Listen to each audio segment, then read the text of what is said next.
are some people for whom even the word superstar seems too small. Elizabeth Taylor is not just Hollywood history, she is American history.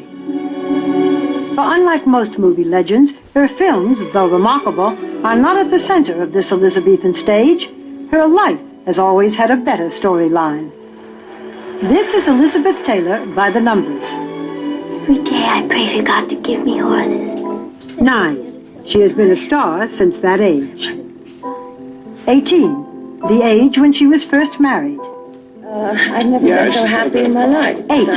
The number of times she has been married. 1 million. The first woman to make that much for a single film. 40. She has had at least that many operations. Elizabeth Taylor. 2. Best Actress Oscars.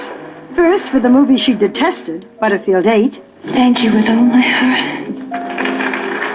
Then for the movie for which she wants to be remembered, Who's Afraid of Virginia Woolf? That maybe Georgie boy didn't have the stuff. And maybe he In didn't. her best work, you can feel her heartache. Like hell. She knows how to play an alcoholic wife in a bad marriage. I hope that was an empty bottle, George. You can't afford to waste good liquor. It is clear now that Elizabeth the actress will always be in the shadow of Elizabeth the woman. She has not had a major acting role for over a decade now, but she can still raise millions to combat AIDS through the sheer power of her conviction and her celebrity. When I spoke with her just over 2 years ago, she was eager to tell the world that she was well. How are you feeling? I feel great. 1 week later, she was diagnosed with a large brain tumor. It was no picnic. And she has been virtually out of the public eye until our recent talk here in her Los Angeles home. Elizabeth, you are a platinum blonde. Has it changed your personality? I Blondes think so. have more fun? Oh, platinum blondes, definitely. I wouldn't go back to being a brunette for anything. What made you decide to go platinum blonde? Because it grew in that way when I, after my surgery, my tumor, I've got a 7-inch scar. And it grew in platinum. And you said, that's it. That's what nature wants. That's what nature's going to get. And you love it? I do. I want to talk about Academy Award night because here we are at Academy Award time. And I don't think many people realize that you were nominated 5 times for an Academy Award and you won twice for Best Actress. What did winning Academy Awards mean to you? Well, it was a great thrill. It's the greatest thrill, I think. No matter what some snotty actors say. Have you seen any movies this year that you've really, really liked? Can I really be honest? Yeah. I've had a hard time getting through the films they've sent up. There's some that I really love, but to me, there are not a whole batch of really stunning films this year. Well, the last time you and I talked, it was 2 years ago, and you were feeling very well and very healthy, and then a few days later, you were diagnosed with a brain tumor. Yeah. What were the symptoms? All of a sudden, up in my bedroom, I was alone. I could hear myself screaming and talking, like in the Bible they call the Tower of Babel. I was talking babble. My son was in the house. He just had happened to drop by, and he called the doctor, and the doctor came in and said, "Elizabeth, what have you taken?" I said, What?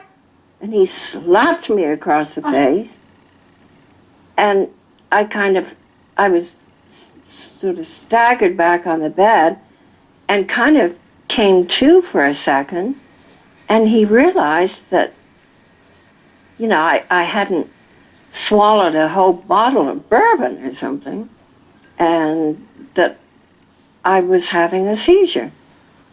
So he slung me in his car and took me to the hospital, and they came up to my room looking all terribly doctorish and somber. And they said, Elizabeth, you have a brain tumor. And you've had a seizure. Were you terrified? I was stunned. It's like, I said, where is the tumor? And they said, this side of your head. And I said, well, how big is it? They said about 2.5 inches,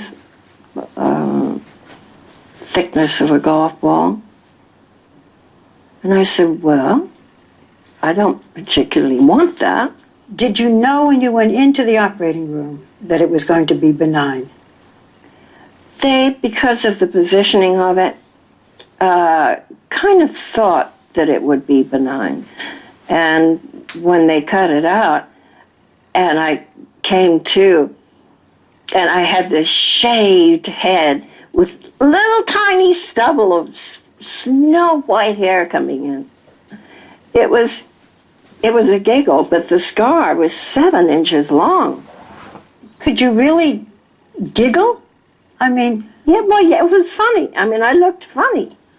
And I always wondered what kind of shaped head I had. I wondered whether I had like a flat egg, like a pillow head in the back. And I said, oh, can I see what the back of my head looks like? were you pleased at least? Yes, I have a round head. It wasn't like an egg head at all. You are amazing that you can laugh at this. What else are you going to do? How risky was this operation? I think any operation probably on the brain is risky. But I came out of it fine. Came home like a week later, had another seizure. Have you had other seizures since then? No, thank God, they've got me on medication daily. If I didn't have that medication, I probably would. They started playing around with different kinds of medications, and some of them really disagreed with me. I had 17 falls. I broke ribs. I broke my ankle. Is there any danger that this tumor can come back? I'll smack the hell of it if it does. You have reportedly had about 40 surgeries, so many illnesses. Do you think that any of the illnesses go back to your childhood? No.